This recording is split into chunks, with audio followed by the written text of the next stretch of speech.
Hi everyone, welcome to Sugar Glider Diaries. I'm Kimberly.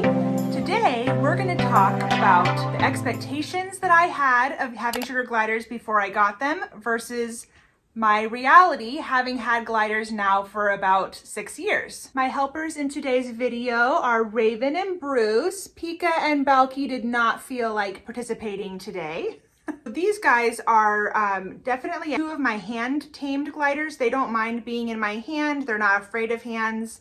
And so I can hold them like this, but this is not the case for many gliders. So if you can't hold your gliders like this, don't feel like you're doing something wrong. I'll talk about that later in the video, and I have lots of other videos on tips for handling and bonding and hand taming your gliders. Cracks me up every time. So I made a video like this when I first started my channel 3 years ago that was really, it covered a lot of good topics as well. I will be covering some of those same topics, but it's not going to be all the same information, just in case you feel like, oh, I've already seen that video, I don't really need to watch this one. I have 3 more years of experience since I made that video, so I feel like my perspectives have slightly changed even, and I'm going to be emphasizing some different topics in this video. The main topic that I did talk about in my first video had to do with the snuggling and interactions with sugar gliders. That's the main thing that I talked about in my first video, so if you really want an in-depth thought process on that, I would definitely recommend checking that one out. That's back when I just filmed on my phone and then uploaded without editing. So if you don't mind some things that I would have normally edited out now still being in there, then that would probably be a good listen for you. I did really underestimate how different it is handling and snuggling and interacting with sugar gliders versus other animals that I've had in the past. For one, I really underestimated the nocturnal aspect of things. So the fact that sugar gliders are nocturnal and they don't really like the light, and they don't really want to be up during the day, it does help make them more snuggly during the day. But if you're used to like having an animal that you can have on your lap or something like that, they're not really going to want to do that because it's light out and they want to have their heads and their eyes kind of covered. They want to be snuggly. As you saw, they like to be more like in your shirt, or even if you had like a pouch like this, that's where Bruce is right now. If you had a pouch like this and you had that with you, that would be a great way to snuggle and interact. I have lots of other videos about that, but I would say that my expectation for when I got gliders, I really underestimated the learning curve that came into learning how to handle these guys, learning how they like to be handled, how they like to be snuggled, and when. So that would be the first thing. Let's talk about poop and pee. That's one thing that caught me a little off guard when I had my gliders. I knew that you couldn't potty train them, but you don't really know. Thinking about an animal pooping and peeing on you all the time is one thing, but actually experiencing it, I feel like, is kind of another thing. Getting used to that took me a little while to get used. You guys, I want you to be in the more than like 2 seconds of the video. You're just so cute and I just love you so much, but you're nocturnal and you want to be in my shirt. I know. Okay. So I really underestimated that. However, I was encouraged by the fact that the poop and pee thing, while you can't potty train them, it's not constant with all gliders. So some gliders are like nervous pooper and peers. So like Pika, as soon as you pick her up or try to handle her, she poops and pees instantly because she's a nervous glider.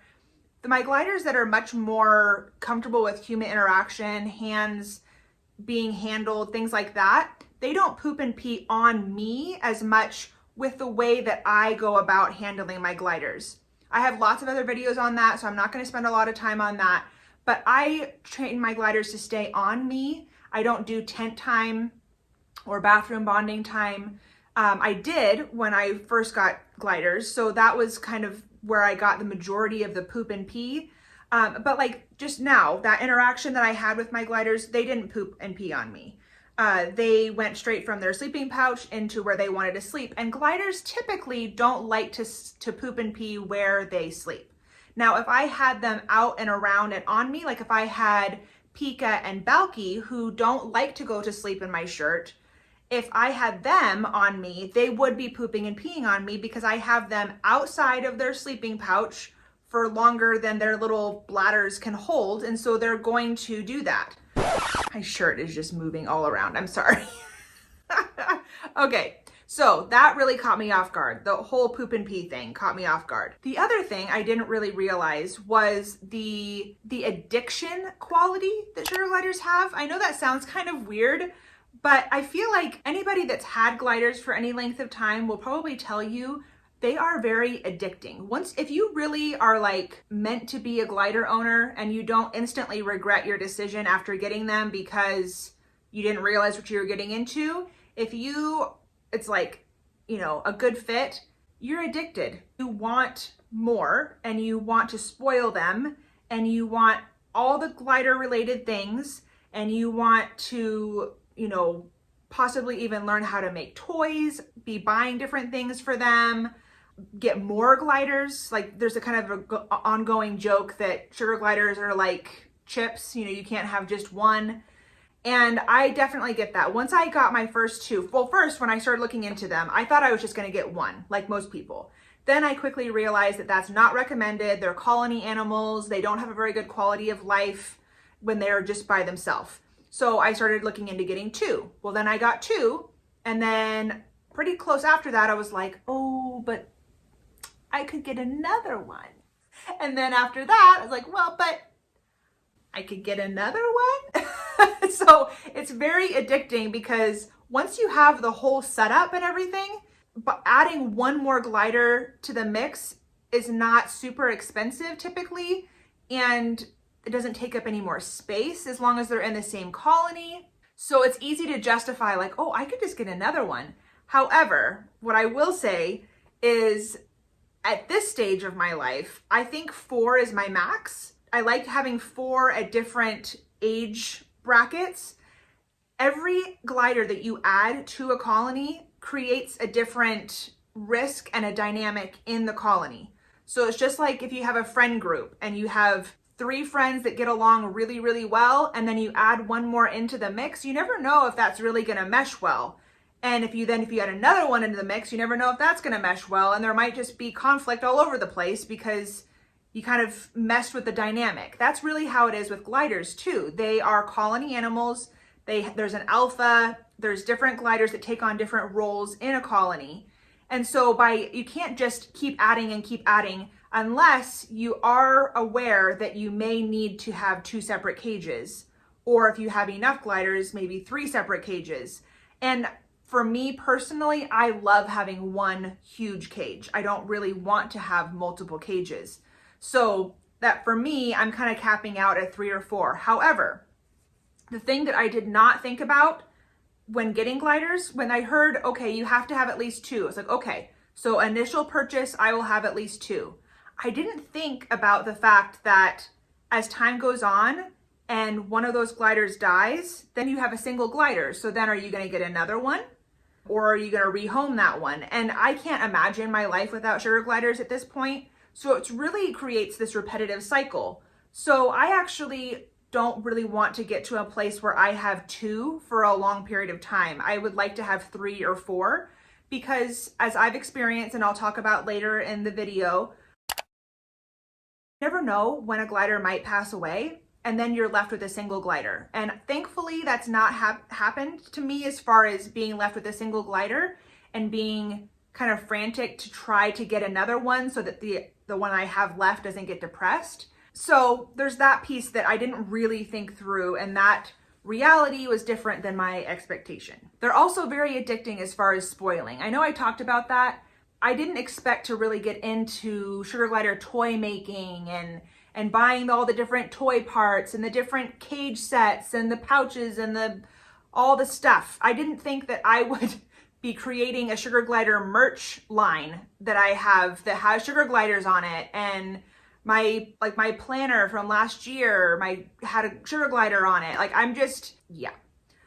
Stop it. Get some help.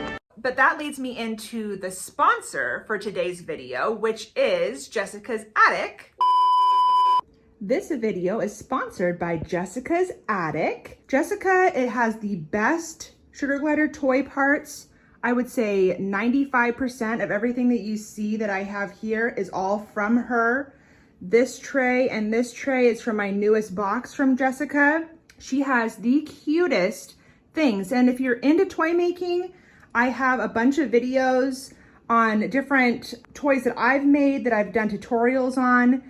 And if you're not into toy making yet, she has great starter kits. She even sells things like flush cutters to help add to your toy kit. And look at these. Okay, so I'm obsessed with these teether charms is what they're called. They have kind of a softer texture.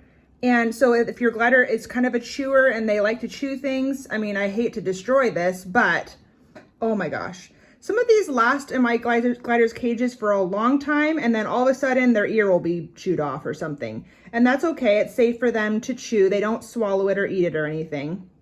But look at these cute little bears. I can't imagine him getting chewed on. This one, I don't even think that's gonna make it in the cage. I think I'm just gonna keep this because she makes me so happy. I'm gonna put her with my little miniatures collection. She's so cute. Little French fries. Oh my word. And then look at these cute little things for toy boxes. So a lot of these things you could even buy just to fill a toy box with some different textures and things. Oh, speaking of textures, look at these little hedgehogs. So the hedgehog spikes are more of a soft plastic and then the body is a hard plastic. I love putting different textures and things in my gliders cages and swapping them out a lot because they are so smart and intelligent and they are so tactile. And I think it's really good for their mental health and stimulation. I'm not just saying that I love Jessica's Attic because she's paying me to, because clearly this is the stuff she just sent me. This is a fraction of the stuff that I have purchased myself from her. And then I'll show you some of the toys that I have made from Jessica's Attic supplies. I made this toy a couple of years ago, and I'm pretty sure 90% of this stuff, I know she sells all of this. I think I got all these things from her. I have a tutorial. You guys, shush. I'm talking about Jessica's Attic, and you love her stuff, so you stop crabbing at me, okay? Okay. So I have a tutorial on my channel on how to make this. I added some of this foliage stuff just a few months ago, but besides that, all the stuff is from Jessica's Attic. And I won't bore you with the rest because I could clearly show you a lot. It's just, yeah, I have a problem. Look at this little thing. Look, it's so cute, but then look. Look, you can hide a treat inside. Ah! I'm also so excited to announce that Jessica not only has a Facebook page that you can purchase these things from, but she also has a website now. So I'm going to put both of those links in the description box, and hopefully you guys enjoy her things as much as I clearly have. Back to the video. The other thing that I did not expect was how hard it would be to find safe toys and cage sets and things like that. The breeder that I got my first round of gliders from is not the breeder that I currently use and recommend. And I remember them actually saying, you know, stay away from Amazon, but pretty much anything you can get off of Etsy is great. Which at the time I was like, oh, okay, yeah, that makes sense. Handmade, not like a large corporation. I didn't really look into it that much. So I bought a bunch of stuff from Etsy and then later realized that not all of those people are actually going through the right process in creating things that are safe. So like there was toys that I got that I had to modify once I knew how to make safe toys. And there was cage sets that I had to just throw away because they weren't safe. That was a bummer. That was a bummer. Nothing like wasting your money and then finding out that basically the person lied and said that they was safe and it's not. So I have a whole other video on toy safety, and there's an element in there where I talk about different cage sets and things like that. I also have other videos where I recommend vendors. So I'm not going to go on and on and on about that, but definitely check that out. And don't just think if it's on Etsy, it's safe. So another thing that I did not expect was the health issues and how much that would impact my like day-to-day life, I guess. So I live in a rural town. So I think my experience is going to be different than a lot of people's experience with this. If you live in an area where you have a high quality exotic vet that's like 15 minutes or less away, that's open 24 hours a day, that would be a game changer for me. that would be, I probably wouldn't even really be emphasizing that as much as I am in this video. But for me, the closest vet that I have that will even see gliders is an hour and 15 minutes away. The vet that I recommend and that I go to now multiple times a year is 3 hours away, one way. So it's definitely created a need to be really proactive.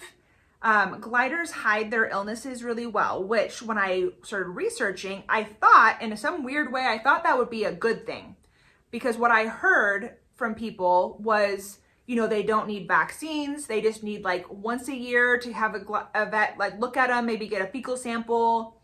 And that basically when it's their time to die, that they just kind of die and you don't really know that they're getting sick. My frame of reference was we had a dog that was aging and really going through a lot of health issues, and we were taking her to the vet a lot and getting her on different medications and all this stuff. And I was like, that would be really nice to have a pet that, you know, as they age, they age and then they kind of just die all of a sudden. There's not this prolonged back and forth to the veterinarian and getting on medications and, oh, do we put them down, and all of that mental turmoil. So when I heard that about gliders, I looked at it through that lens. It wasn't necessarily people were lying to me about it. I just probably saw in it what I wanted to hear, because those things are all true. Gliders do hide their illnesses. They don't need vaccinations. You do just need to really take them to the vet once a year to get a checkup and a fecal. But as they age, they definitely can run into having medical issues that need regular veterinarian care. And they can die suddenly. But like I had one glider that I came home and found her on, now this is gonna get into like a little bit of graphic stuff, to just so you know. I came home and found her not dead, but really labored breathing and not doing well on the bottom of her cage. I guess I just wasn't prepared for that mentally. I knew that I needed to get her to the vet. I knew she was probably dying, but I couldn't just sit there with her and let her die without trying to get her help. So then I had to quickly research, okay, what veterinarians are going to be open, because this is after business hours, and it was this whole thing. She ended up dying on the way to the veterinarian's office in the car. So that was a nightmare. So that was my number one thing, is like, okay, I need to know where the closest 24-hour vet is that I can take my gliders to if there's an emergency, which for me, I didn't realize this, but for me, that's 3 hours away. I thought that the closest big town to me has a lot of different exotic vets, and I thought that some of them would be not necessarily open 24 hours, but they would be more flexible. That if I called them, like I called them and I said, hey, I think my glider's dying. Can but it's going to be an hour before I can get to you. Can I please bring them to you? And they're like, oh no, we're going to be closed.